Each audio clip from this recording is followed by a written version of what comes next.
Halo, Assalamualaikum warahmatullahi wabarakatuh. Hai kawan-kawan, salam sepak bola. Hai para pecinta tim nasional Indonesia dimanapun Anda berada, bersama saya lagi Ahmad Satria Fazlur Rahman. Oke kawan-kawan, sebelum saya banyak berbicara, saya tidak bosan-bosan untuk mengajak kawan-kawan untuk like kemudian share video ini, dan juga jangan lupa untuk subscribe channel ini bagi Anda yang baru pertama kali singgah di channel ini. Mudah-mudahan dengan subscription Anda, channel ini dapat lebih berkembang lagi ke depannya. Oke, Indonesia, kita sudah tahu ya bahwa Indonesia, tim nasional Indonesia U23 gagal merengkuh trofi AFF U23. Dan saya ingin bertanya kepada kawan-kawan, apa yang kawan-kawan rasakan? Bagaimana menghadapi situasi Indonesia kalah di final itu? Dan apa sih yang kawan-kawan rasakan saat Indonesia kalah adu penalti lawan Vietnam? Silakan kawan-kawan, kita diskusi di kolom komentar. Saya sebisanya akan juga menjawab beberapa komentar dari kawan-kawan tentang apa yang dirasakan oleh kawan-kawan saat Indonesia kalah di adu penalti saat melawan Vietnam di babak final. Nah, bagi saya sendiri, saya tidak mempermasalahkan Indonesia kalah karena memang di video sebelumnya saya sudah menjelaskan, menang kalah saya tidak mempermasalahkan. Menang alhamdulillah, kalah juga tidak apa-apa. Karena memang pegelaran AFF U23 ini menjadi ajang bagi seorang Coach Sinteyong untuk menyaring dan juga berlatih ya pemain sebelum nanti kita akan berlaga di laga sesungguhnya, ya ini maksud saya kualifikasi Piala Asia Under 23 yang dilaksanakan di Indonesia kawan-kawan. Untuk AFF tidak apa-apalah, saya tidak mempermasalahkan. Tapi awas saja kalau misalnya di kualifikasi Piala Asia Coach Sintayong tidak memberikan hasil yang positif, karena itu adalah laga yang sesungguh-sungguhnya. Maka dari itu Indonesia wajib menurut saya untuk lolos nanti di kualifikasi Piala Asia U23. Tidak ada kata tidak, karena insya Allah para pemain pun akan diberikan oleh klub, karena ini adalah jadwal FIFA. Dan jika seandainya klub tidak memberikan, patut untuk diberikan sanksi di pegelaran tersebut, karena ini jadwal FIFA kawan-kawan. Dan pastilah klub akan memberikan para pemainnya, entah itu pemain yang bermain di Indonesia ataupun pemain yang bermain di luar negeri macam Rafael Strike, kemudian macam yang ada di Adoh Den Haag, ya Rafael Strike dan juga Ivar Jenner. Pastilah bisa mereka mengikuti pertandingan kualifikasi Piala Asia ini. Tidak mungkin tidak, karena jadwal FIFA loh. Dan kalau ada nih klub Indonesia tidak memberikan pemainnya, ini keterlaluan. Tapi pastilah saya percaya klub di Indonesia pasti memberikan para pemainnya untuk jadwal FIFA ini. Nah, Piala Asia nanti akan berlangsung tanggal 9 dan juga 12 September bagi Indonesia ya. 9 September melawan Taiwan dan juga 12 September itu melawan Turkmenistan. Wajib menang dua-duanya karena yang akan diberikan jatah adalah juara grup. Maka dari itu Indonesia harus bisa memanfaatkan tiap pertandingannya. Dari pertandingan ke pertandingan harus menang, wajib menang, tidak boleh tidak.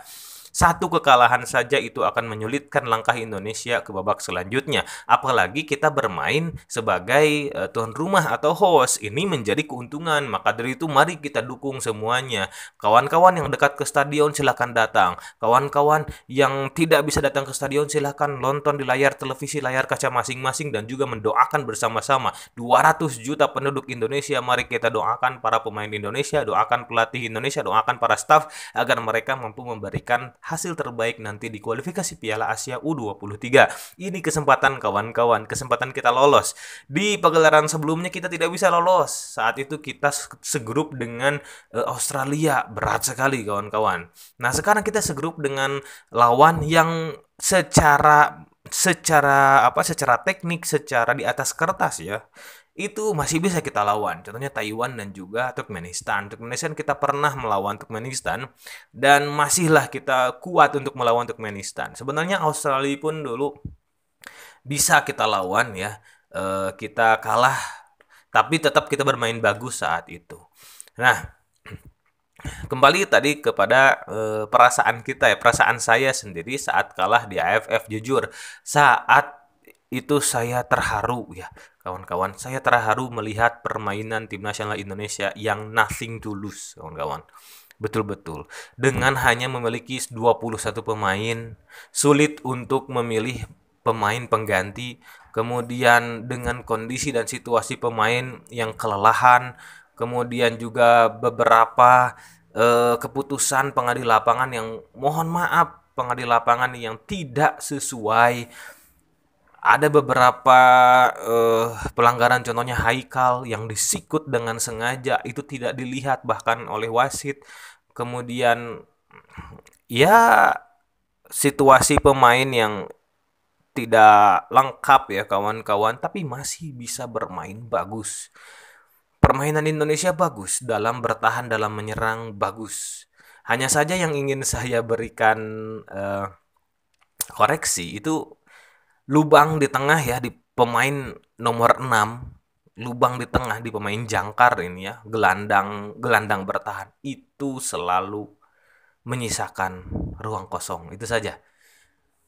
Penyerangan udah kita tidak apa, tidak memiliki kekurangan di sisi penyerangan. Di sana ada Sananta. Kekurangannya hanya masalah luck saja ya. Kurang beruntung saja. Banyak sekali kesempatan seorang Sananta eh, kurang beruntung saja menurut saya. Selebihnya Sananta is good. Sananta itu jenis pemain yang betul-betul seorang predator. Saya bisa lihat dari permainan yang semakin kesini semakin dewasa. Awal-awal debutnya di timnas senior masih belum terlihat nih kawan-kawan. Belum ada kepercayaan diri. Terlihat dia kurang bisa delay bola, kurang bisa eh memanfaatkan situasi dan keadaan. Kemudian positioningnya masih salah-salah nih saat awal kala saat debut di timnas senior. Tapi kesini apalagi setelah Sananta itu menjuarai SEA Games, nah, makin ke sini terlihat semakin matang nih Sananta ini. Apalagi di AFF ini makin terlihat nih kematangan seorang Sananta. Dia istilahnya adalah pemain atau striker yang tidak usah diberi bola mudah. Bola sesulit apapun bisa diberikan kepada Sananta dan Sananta bisa mengolah. Itu kata komentatornya ya kawan-kawan. Kata komentator saat pertandingan berlangsung, dan saya setuju dengan pendapat pendapat komentator tersebut. Jadi Sananta diberikan bola apapun dia bisa mengolah bola tersebut. Entah dipantulkan, entah diberikan kepada pemain yang lain, di passing atau memberikan assist, entah melakukan penyelesaian sendiri. Entah itu menjadi gol atau tidak. Yang penting dia bisa mengolah bola itu. Dia bukan tipe striker yang manja, kawan-kawan. Dia tipe striker petarung yang bisa menahan bola. Nah, kekurangan timnas Indonesia hanya satu ya. Jadi kosongnya gelandang bertahan itu suka maju ke depan. Siapa tuh saya lupa lagi namanya. Suka maju ke depan dan tidak ada yang mengcover. Kemudian dia terlambat untuk mundur. Lupa lagi saya namanya. Astagfirullahaladzim ya. Nah begitu kawan-kawan. Hanya satu itu saja. Makanya banyak sekali di beberapa kesempatan para pemain Vietnam itu mampu mengeksploitasi daerah tersebut. Jadi banyak serangan-serangan di sana, tapi untungnya para pemain Indonesia di belakang itu masih fokus dan bisa menahan gempuran-gempuran, bahkan menutup nih. Ini yang saya suka. Jadi pemain Indonesia tidak memberikan ruang tembak bagi Vietnam. Meskipun ada beberapa tembakan yang shot on target, yang tertarget ya ke langsung kiper, tapi seorang Hernando itu, wah ini goalkeeper yang luar biasa bagus ya. Hernando Ari ini pemain muda yang skillnya di atas rata-rata kawan-kawan. Kedewasaannya juga sungguh luar biasa. Maka dari itu saya pun kaget nih saat Hernando dijadikan starter, dijadikan penjaga gawang utama saat melawan Argentina. Wah, Hernando bener saja, beneran nih Hernando bukan pemain senior gitu ya saat lawan Argentina. Tapi memang terlihat Hernando luar biasa saat menjaga gawang Indonesia saat melawan Argentina. Ini juga eh sebuah langkah yang berani yang diambil oleh Coach Sintayong, dan terbukti di pagelaran AFF ini juga Hernando bermain sangat baik, apalagi melawan Vietnam. Luar biasa Hernando.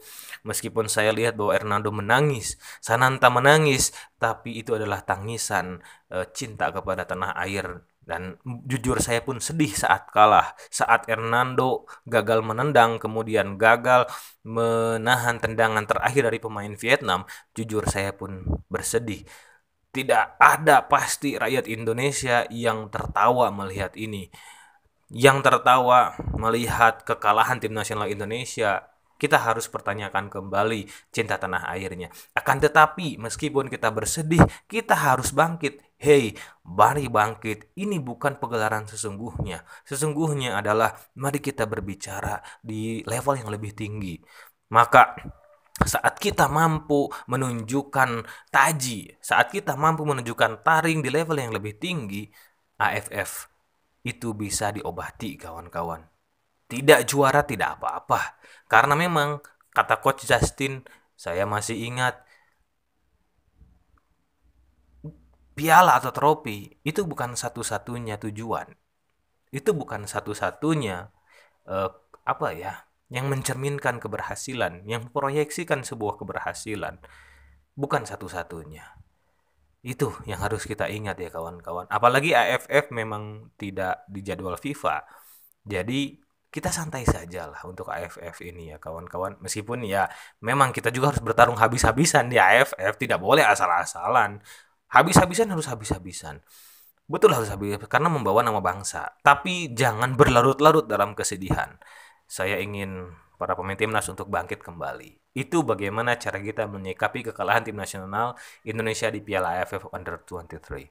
Dan ini harus berlanjut ya. Semangat dan juga pantang menyerah di AFF harus berlanjut. Luar biasa. Kalian luar biasa para penggawa timnas. Coach STY luar biasa, staff luar biasa, semuanya PSSI luar biasa. Semua rakyat Indonesia luar biasa karena mendoakan kita lolos dari grup yang sulit.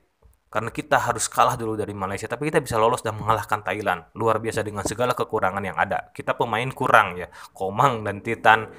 Kalau nggak salah itu karena disurati oleh AFC, tidak boleh bermain. Padahal saat itu sudah diambil ya, saat Coach Sintayong sudah didaftarkan, tapi tidak bisa. Sehingga kita minus beberapa pemain. Oke kawan-kawan, itu saja yang bisa saya sampaikan. Kita nantikan nanti tanggal 9 dan tanggal 12, bagaimana kiprah tim nasional Indonesia. Hukumnya wajib untuk lolos ke Piala Asia Under-23. Tidak boleh menerima kekalahan satupun, karena ini adalah harkat dan martabat bangsa kita, bangsa Indonesia. Bravo tim nasional Indonesia, bravo Garuda. Semoga kita makin jaya ke depannya dan terbang tinggi. Saya Ahmad Satria Fazlur Rahman. Mudah-mudahan bermanfaat. Sampai nanti di video-video saya selanjutnya. Wassalamualaikum warahmatullahi wabarakatuh.